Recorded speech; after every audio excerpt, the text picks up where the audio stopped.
Eduardo Irastorza, profesor en OBS Business School. Muy buenos días, Eduardo.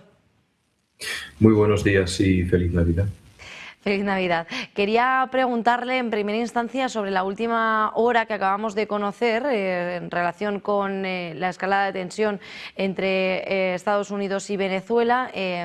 ¿Crees que incluye también los despliegues militares y las amenazas abiertas que este margen real tiene Estados Unidos para presionar sin provocar de alguna manera esa desestabilización regional en el Caribe y Sudamérica? Yo creo que no, que la situación no tiene por qué ir a más, porque Estados Unidos ha encontrado el escenario en donde justifica un despliegue tan desproporcionado de fuerzas navales sin asumir riesgos de pérdidas, daños, etcétera. Es el mar y en aguas internacionales, en donde está haciendo muchísimo daño al tráfico de drogas. En principio, esta es la interpretación que se da al hundimiento de estos barcos. Lo han declarado en la ONU, tanto el embajador de Estados Unidos como otros embajadores de otras naciones. Y por otro lado, les ha cerrado el grifo con el tráfico de petróleo, lo cual pues para Venezuela es un golpe durísimo, casi fatal, dado que es un país que básicamente vive de sus exportaciones de petróleo. Hemos hablado en diferentes ocasiones las opciones que tenía Estados Unidos, que eran tres en realidad: la eliminación del presidente, la ocupación del terreno o los golpes quirúrgicos a instalaciones claves de Venezuela.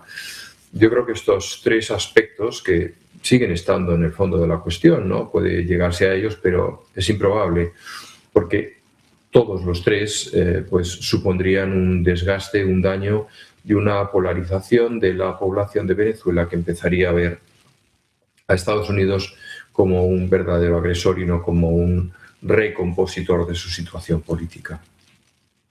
Eduardo, también acabamos de conocer las últimas declaraciones de Zelensky, del presidente ucraniano, que afirma que el borrador del plan de paz no obliga a Ucrania a renunciar a la OTAN. ¿Es esta condición compatible con cualquier acuerdo aceptable para Rusia? Yo creo que no, que Rusia no va a pasar porque Ucrania sea parte de la OTAN. Concederá que tenga un trato de favor con la Unión Europea para desarrollar la reconstrucción del país tras el conflicto, tras la guerra. Pero en ningún caso Rusia va a permitir tener un miembro de la OTAN frontera con frontera, amenazándole con armas estratégicas un día sí y un día no. Creo que eso va a ser un mandatorio. En el caso de la propuesta rusa, va a exigir que Ucrania sea una zona prácticamente desmilitarizada, al menos de armas no convencionales, y concederá que se trate de reconstruir con la ayuda de Europa.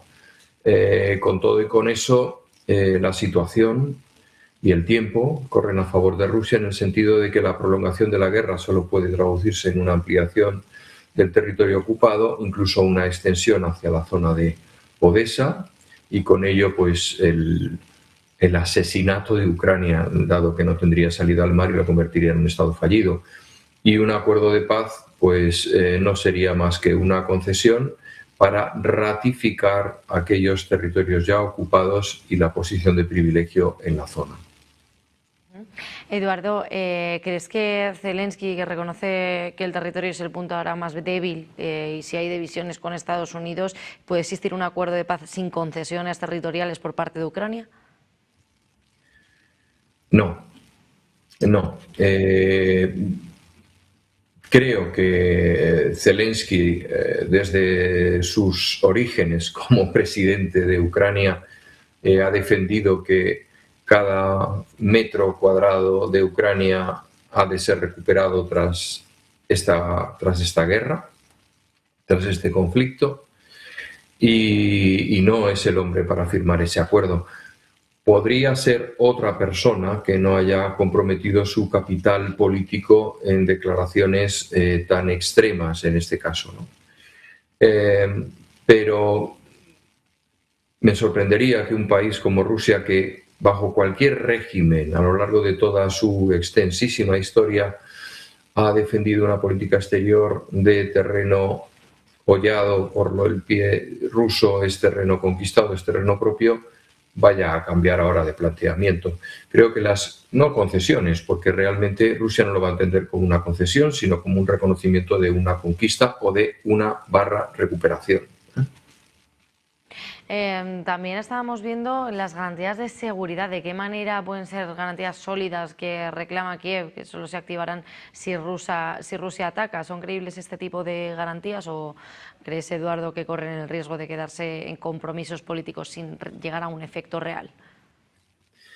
Estoy más con esto segundo que apuntas. Yo creo que los compromisos normalmente están para romperse, como decía un político francés del siglo XVIII, ¿no?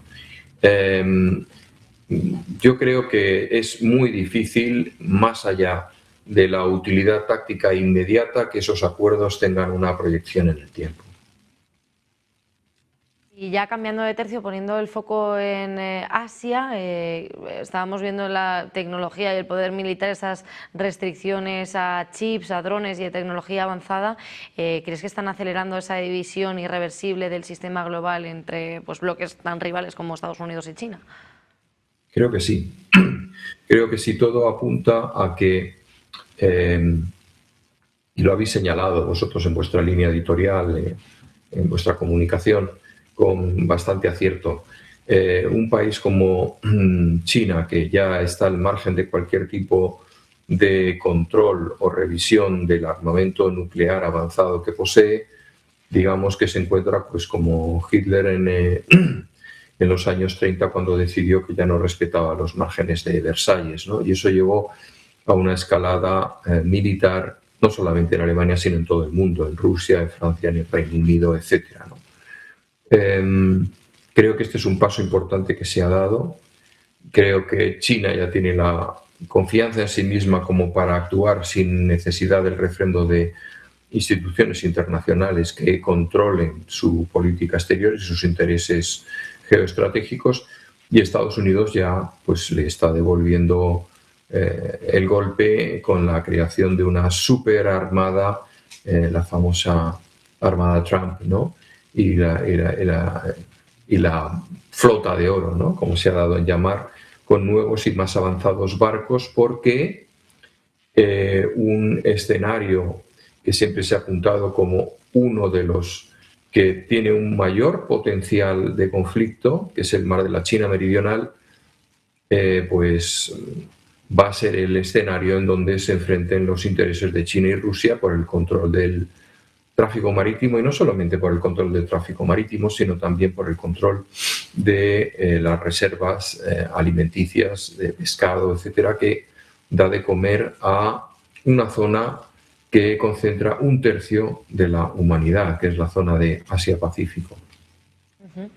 Eduardo, me gustaría saber también tu opinión acerca de que Venezuela se abraza a China y Rusia pues está ante el cerco de Donald Trump, ¿no?, a los buques petroleros, y vemos como ese apoyo por parte de estas dos grandes potencias. ¿Crees que de qué manera puede afectar a la relación de Estados Unidos tanto con China como con Rusia, que apoyen a Venezuela?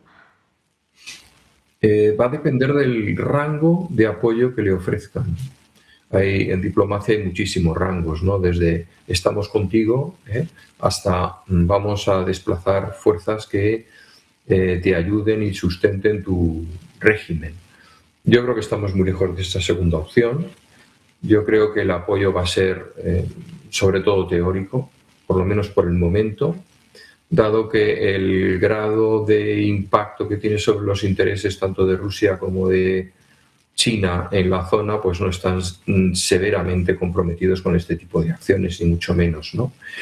Y creo que tanto a Rusia como a China le pilla un poquito lejos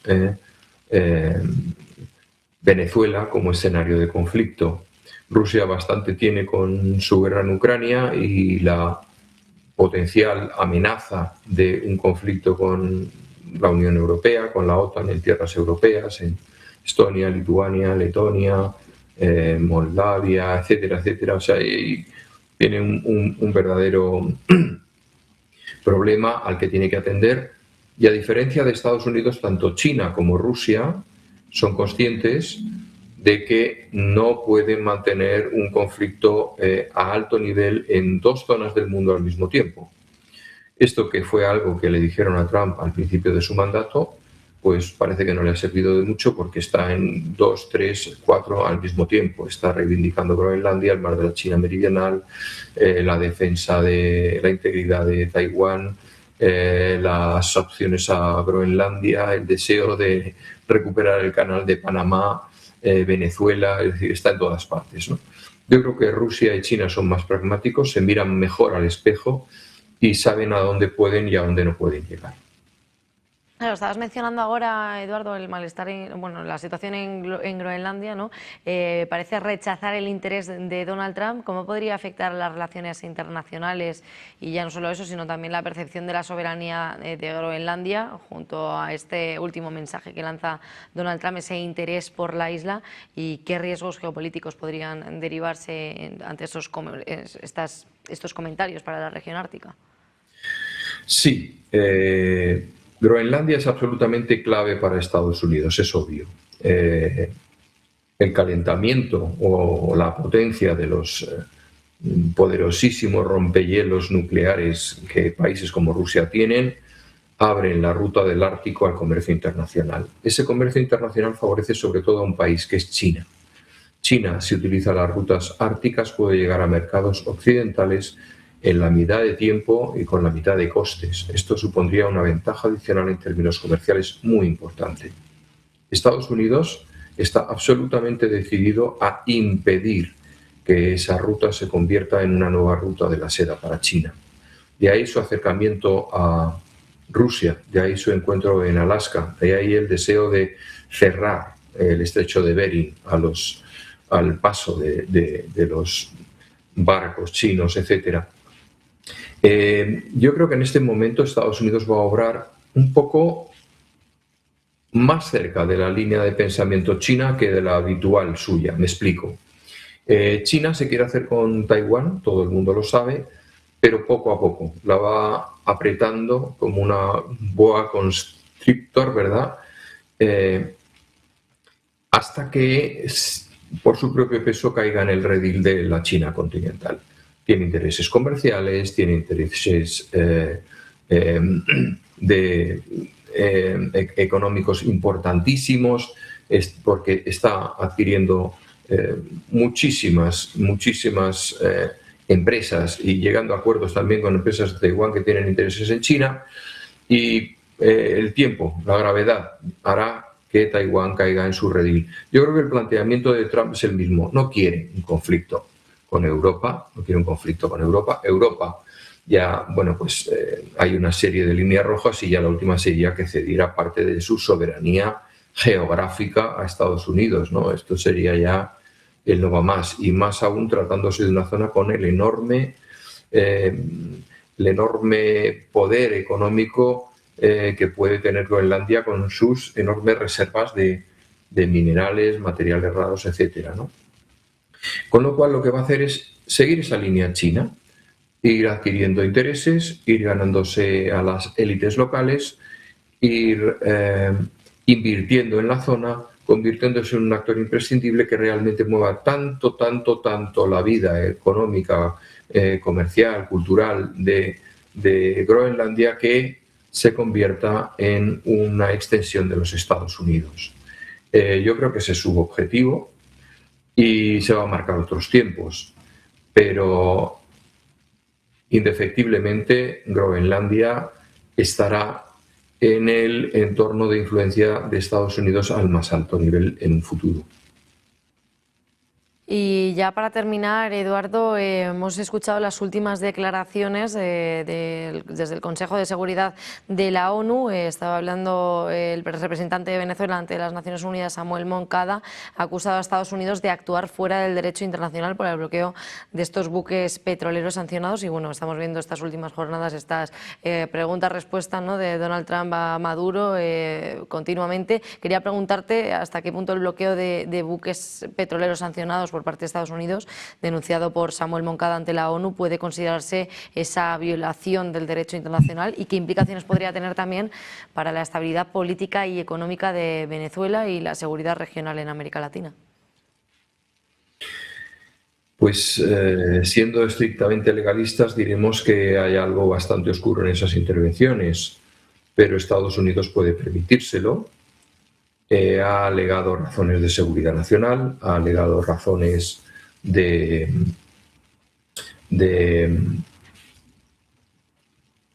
obligación de controlar la zona, de ser el sheriff local, ¿de acuerdo? Se siente avalado para ello y se siente cuestionado únicamente por los cuestionadores oficiales o habituales, ¿no? Pues China y Rusia, etcétera, y Venezuela, Irán. Pero, bueno, yo creo que eso no va a alterar en absoluto su política ni su actuación en las aguas del Caribe. Le va mucho en ello.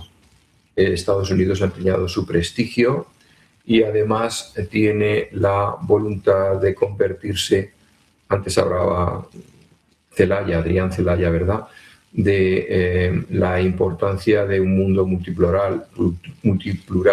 En el caso de que esta realidad, que desde luego Estados Unidos no admite, quiere seguir siendo el hegemón, lo que sí tiene perfectamente claro es que América es para Estados Unidos y quiere dejarlo sentado ante la opinión pública, ante propios y extraños. Es un camino sin retorno, es una fórmula que define la política exterior de Estados Unidos y que tratará de que, independientemente de que gobierne una administración republicana o demócrata, esto se asiente y sea entendido como una necesidad geoestratégica para el futuro de Estados Unidos y el mantenimiento de una zona de influencia clave para ellos, como es su propio continente. Pues Eduardo Irastorza, profesor en OBS Business School, muchísimas gracias por acompañarnos en este Business Connection. Veremos a ver cuáles son los siguientes pasos. De momento parece que está la cosa muy parada con este día de Nochebuena. Muchísimas gracias, Eduardo, por acompañarnos y feliz día durante la jornada de hoy. Feliz Navidad para ti y tu gran equipo.